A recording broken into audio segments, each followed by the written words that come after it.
Welcome to Chautauqua People. Our guest today is Emily Morris, who serves as Chief Brand Manager at Chautauqua Institution. She's a product of Edinburgh College in Pennsylvania, where she earned both bachelor's and master's. Her first job out of college was with a television station in Erie. Eventually, she took an administrative position in the president's office at Edinburgh and remained for 16 years. She earned her PhD from SUNY Buffalo and spent 10 years as vice president for communications at St. Bonaventure University in Olean. She joined Kent State and shortly thereafter was called to Chautauqua Institution. She's probably best known at Chautauqua for establishing the Assembly. Emily, just what is the Assembly? Well, CHQ Assembly is our streaming channel, and it is something that was born during COVID. We call it it was a COVID baby. It was the year, March of 2020, when the world shut down, and it became apparent to us that we probably weren't going to be able to convene for the first time in well over 140 years. And so we took a step back, reflected on our strategic plan and what it called us to do, and that called us to enhance our digital presence. And so we thought it would be a good idea to create essentially a TV channel that enabled us to present the content from Chautauqua Institution even when we couldn't gather face to face. And it has continued as the digital expression of our summer assembly. Now, how many studios did you have initially that first year? Well, we didn't have a studio, and in the first year, so much of our content was captured remotely. So we had producers all over the country who would set up live streaming situations with our speakers wherever they happened to be, demonstrating COVID protocols to ensure everybody stayed healthy. But we actually presented the entire Chautauqua lecture series, so 45 lectures in the morning, and then also the afternoon lecture series as well, the Interfaith lecture series, the Chautauqua Literary and Scientific Circle series, and quite a few performing arts programs that year, most of which we did entirely remotely. It was a really interesting time. So was those by Zoom, or what else? What did you use? We used Zoom technology. We were able to create a streaming platform using a third party, and then many of the people came into us by Zoom or other similar technologies. Sometimes it was Skype, but yeah, that was the primary foundation of it. And that did it. And then now it's really become a part of our life. It has many purposes. Certainly we capture all of our lecture content now, and we're really focused on lecture content at this point, and we present it live, but we also make it available on demand. And so people who come to Chautauqua for 1 week can now be with us for 9 weeks. People who are with us for 9 weeks can leverage the channel to sort of extend their Chautauqua experience. Maybe one day they want to go play golf, but they don't want to miss the morning lecture, and so they play golf and then they watch the morning lecture later. And we also know that we have lots of folks who maybe haven't even discovered Chautauqua's lectures yet, and they can discover us through CHQ Assembly and hopefully say, hey, that's a place I want to go visit. And finally, I think another use case is when people maybe get to a stage in their life or have a circumstance in their life where they can't they can't come back to Chautauqua. It gives them a way to stay connected. And so in a lot of ways, it's pulling us back to our roots. Back in the late 1800s, we took Chautauqua on the road through the Chautauqua Literary and Scientific Circle. Thousands of people were engaging with Chautauqua through that program, and we're doing it again. Now, how specifically has the technology changed? We'll come back and pick on this since you began your work in the broadcast industry right out of college. Quite a bit, quite a lot. I was thinking the other day that it would be interesting to pull out all of the different media paraphernalia that we've used over time. I was editing on reel-to-reel audio in college. Very quickly that became digital. We were using 3/4 inch and beta tape to record video. Then we moved to VHS, and then pretty quickly after that, the digital environment became more ubiquitous. And so we learned very early on in our educational program that if you were going to be in this field, if you're going to be in any field that was dependent upon technology, that you needed to set yourself up for continuing evolution of that technology. And certainly we've seen that in significant ways in video production and television production. But you know, it's always the fundamental part of this that we're doing, even here today, is about telling a story. And the technology is a medium. It's a mechanism to enable you to get that story in front of an audience. But the fundamentals of storytelling have not changed. So you would teach the same then today as you might have a couple of decades ago. Yeah, and my professors taught that way. That was among the first things that they told us, that you're always first considering who your audience is, where they are, what their needs are. And the technology that you use is what you may be using today, but tomorrow that's going to be different. So just really focus on your audience first, and then you know, what are you attempting to do? What are you hoping that they will do with the information that you're trying to convey? And in this case, I hope people will look up CHQ Assembly on YouTube and take a look at what we're doing at Chautauqua. And if you can't do it in the summer, it's available there year round. Now, what does it cost? So we really want to keep it very economical. So you can have a monthly CHQ Assembly subscription for $2.99. If you want to also have access on both on demand and live, it's $4.99 a month. And there's no ongoing commitment. You can start and stop that in whatever way you'd like. But it does help us to cover the costs. Chautauqua Institution is a not-for-profit organization, and everything that we do, we try to ensure it can be sustainable. This is not just something we want to do this year or next year. We want to be able to continue to provide this service, and a little bit of subscription revenue really helps us to do that. Now, as we come to the end of the 2024 season, how many programs will you add to the Assembly's library? Well, we'll have 90 lectures from our morning and afternoon lecture series, 9 Chautauqua Literary and Scientific Circle lectures, 9 African American Heritage House lectures, and a couple of other extra lectures. We'll also capture a couple of performances of the Chautauqua Symphony Orchestra to be able to share at a later date. We do a fewer number of performing arts programs simply because we just don't have the mechanisms to manage the rights that you need to navigate when you do live performances. But we do as much of that as we possibly can.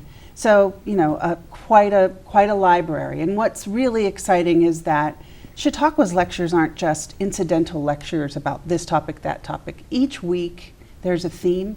And so if you're interested in climate change, or if you're interested in the future of water in our world, if you're interested in the way that music can be leveraged to help with mental health or democracy, you have a series of 10 lectures.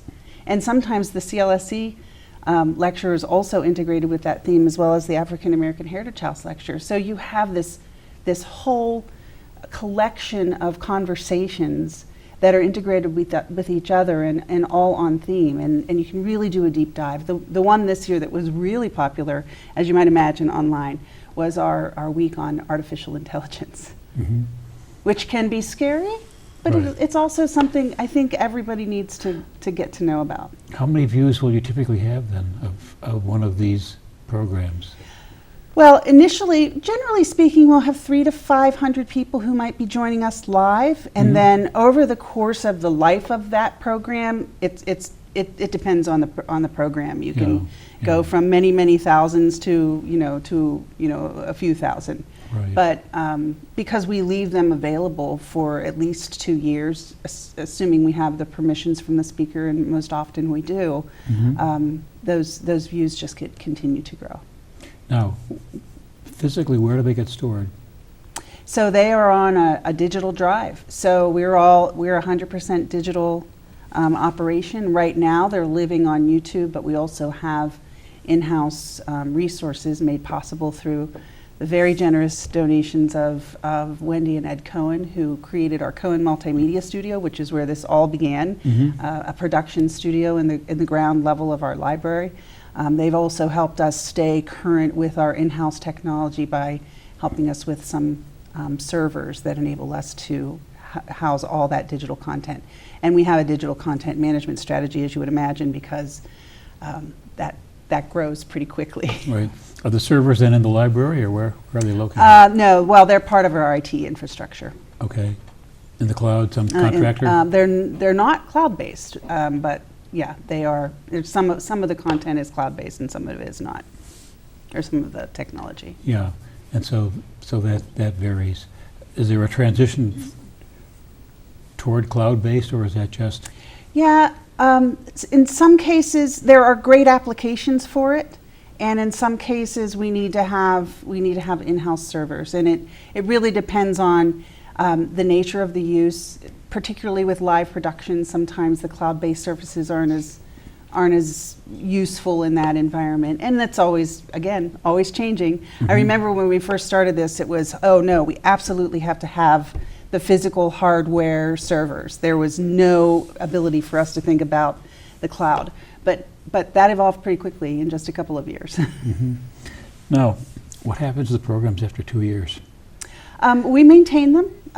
We are maintaining that as an archive, and so we're going to have to continue to add to that server capability because our archive grows. But the good thing about it being in this digital space, from my perspective, is the accessibility of it. So in a digital archive versus the sort of hardware drives that we used to keep, DVDs and MP3 files. Accessing the content when you need it is much more cumbersome. You have to physically go to a place where it's stored, and a person has to pull that content. Now it's all searchable. So the content moving forward is much more accessible than the content that we've had from years and years and years of recording lectures at Chautauqua. That's a big deal, isn't it? The accessibility. Definitely. And retrievability. That's the key. You want to be able, for not only for your own uses, but for the world to be able to find Chautauqua. You may not even know you're looking for Chautauqua, but if you can find Chautauqua content in that Google environment that YouTube sits in, then maybe that's a channel to Chautauqua for someone, and they discover us, and hopefully become a part of our community, whether online or in person or both. I know you have given me access to at least one program, and I've had some others that I've recorded, and I show them to students.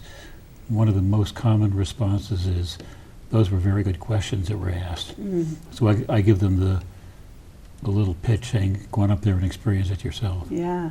Well, I've heard some people refer to the method that we use as the Chautauqua method, where we have a moderator who poses questions to a speaker sometimes, but also we invite our audience members to submit questions through the moderator. And now we're able to also bring in questions from our online audience as well. And so we have everything from little snips of paper that somebody's, handwritten a note on to tell us to, please ask a question to the speaker. And we also have an iPad there on the podium when we're moderating a program where the questions are coming in. Some of the people in the audience are submitting them online too, but we get questions from our online audience that way. And so it's a great way to get people engaged. And then with the content now being available on YouTube, we're starting to see increasing numbers of people who are watching that content on demand and then chatting about it as they're watching it, which is another way that people can get and stay connected. Yeah. So what's the future then? I hope that Chautauqua Assembly or CHQ Assembly is here for many years to come, and this is why I think it enables Chautauqua Institution to have a 24/7, 365 reason for you to pay attention to us.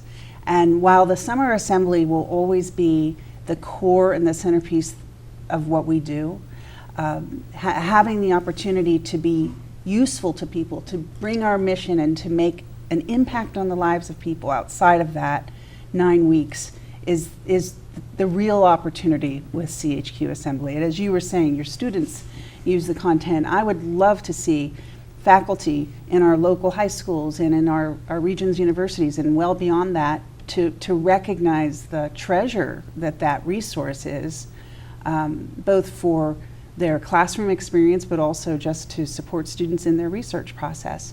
And our team is also working to distill some of that content into more consumable bites that also helps to make it more searchable based on the content, the specific content, not just the overarching theme, but the specific content of each of the speakers' lectures.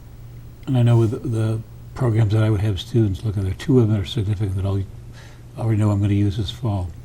There are things said by speakers which are not in the textbooks, but which are essential for the broad understanding that we as university faculty want to have students take with them on graduation day. Sure.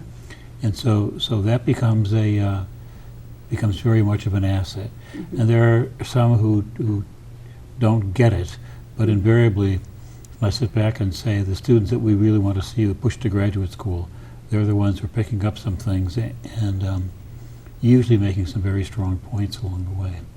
Well, and you're introducing them to a resource, hopefully, that maybe the resource isn't something that appeals to them right now.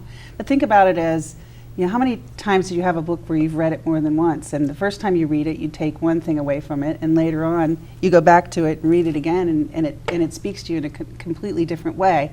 And I think that an experience like that for some of our young people you can have that same kind of experience. And so, well, it may not resonate right away. I bet there may be a time when they'd say, hey, I remember this lecture. And what I hope that people also see, yes, it's lecture content, and you can see lectures in a lot of spaces. But what I hope people also see is a commitment to dialogue and conversation, and how important, regardless of the many ways that we can communicate and engage with the world, certainly made possible by technology, which continues to evolve and be much more ubiquitous.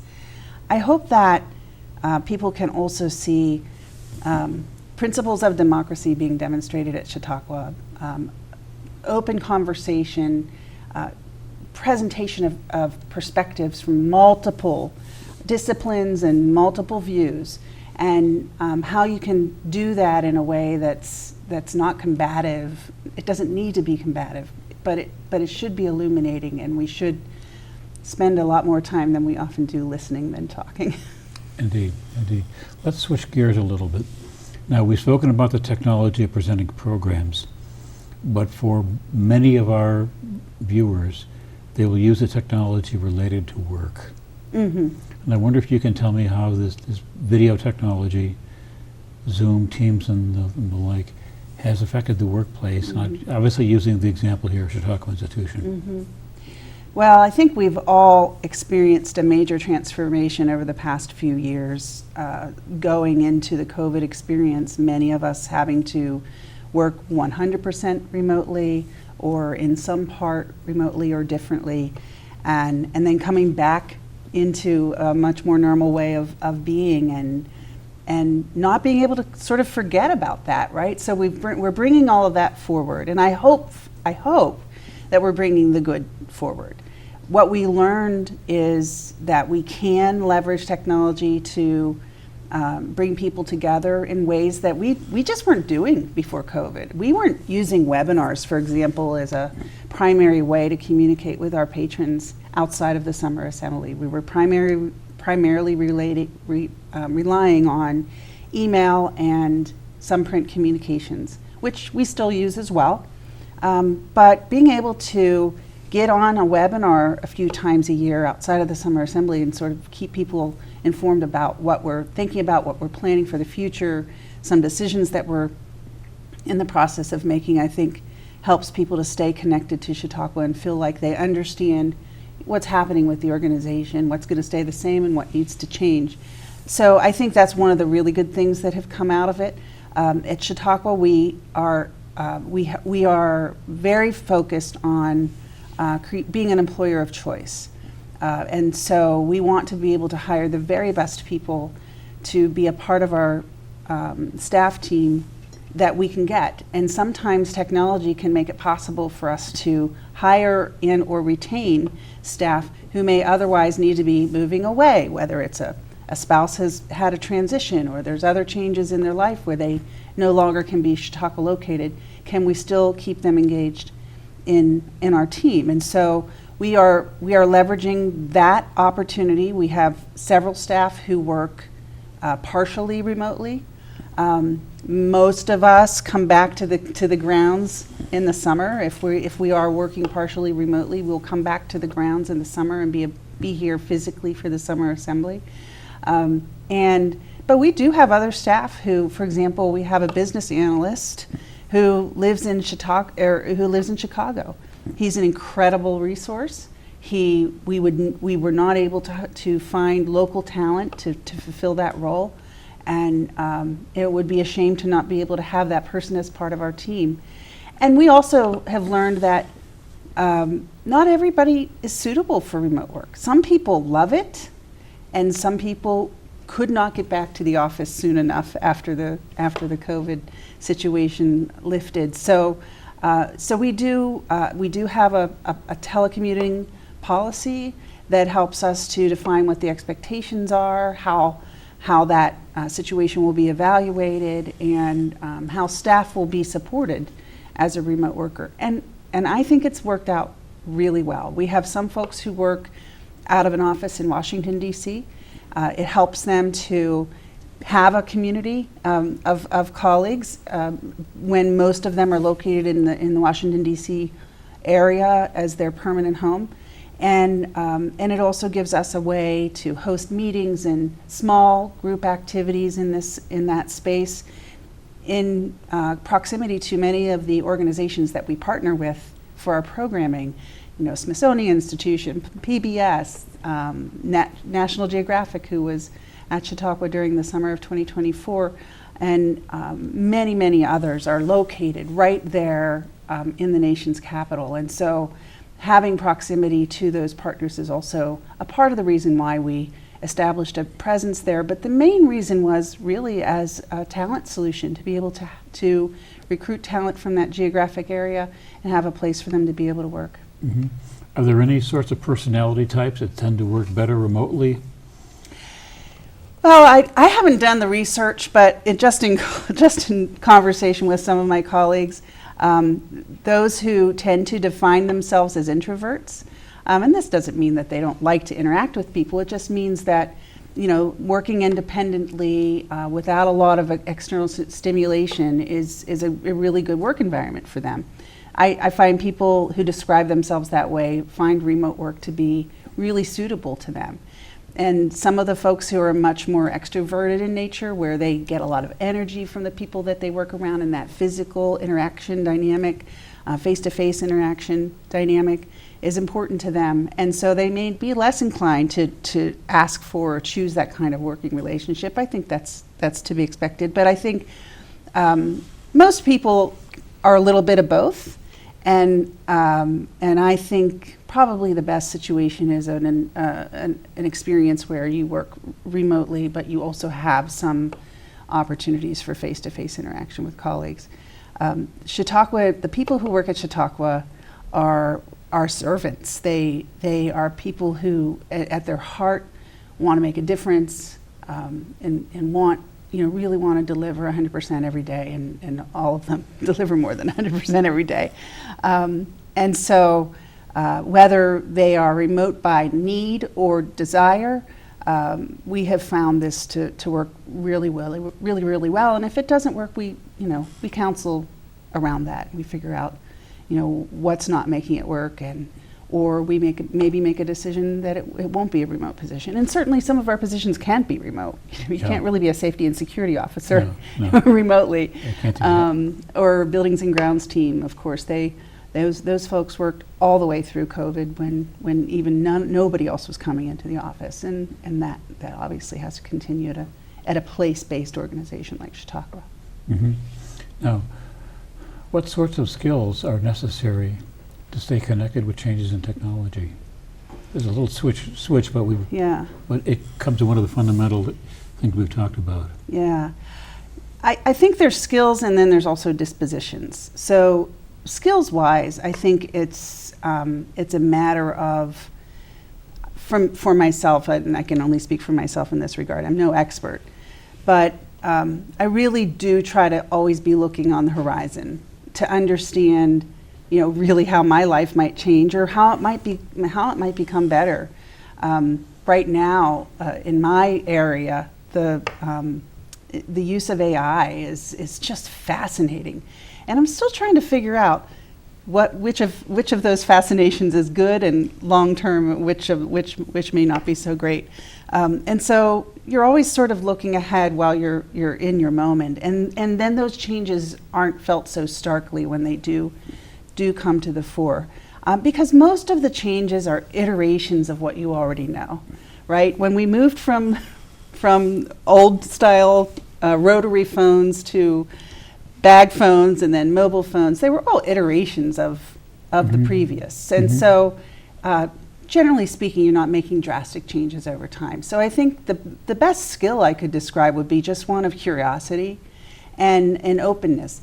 And I also understand that it can be scary. I mean, every single day you're hearing about security breaches and identity theft, and I think people have reasonable and appropriate levels of caution when it comes particularly to new digital technology and the impact it will have on their privacy and certainly business practices. So I think having a skill set that is open to keeping an eye on what's coming forward, recognizing that most changes are iterations of what you already know, but then having healthy sense of caution about implications of new technologies for things so important such as privacy and security.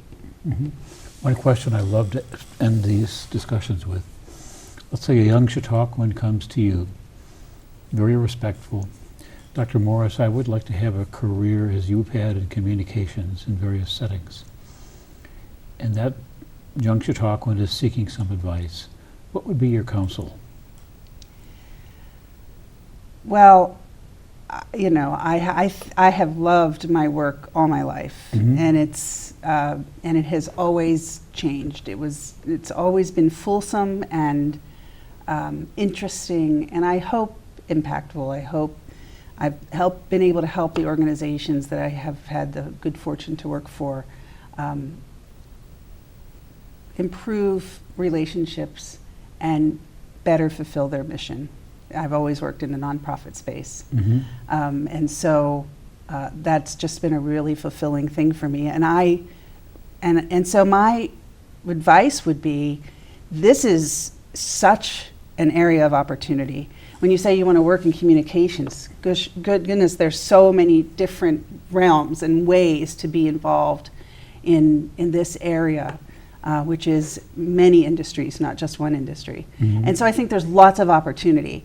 And I think the best thing to do is, as I always tell young people, is make sure you're surrounding yourself with good people. Ask people that you see who you admire, whose work you like, ask them to mentor you.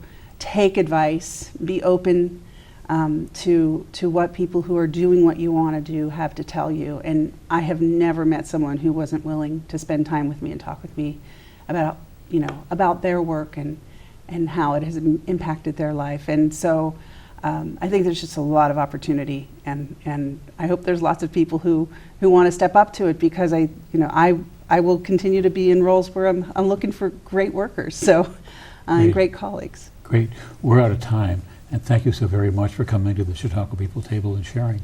Thank you. It's been a pleasure to be here. Great.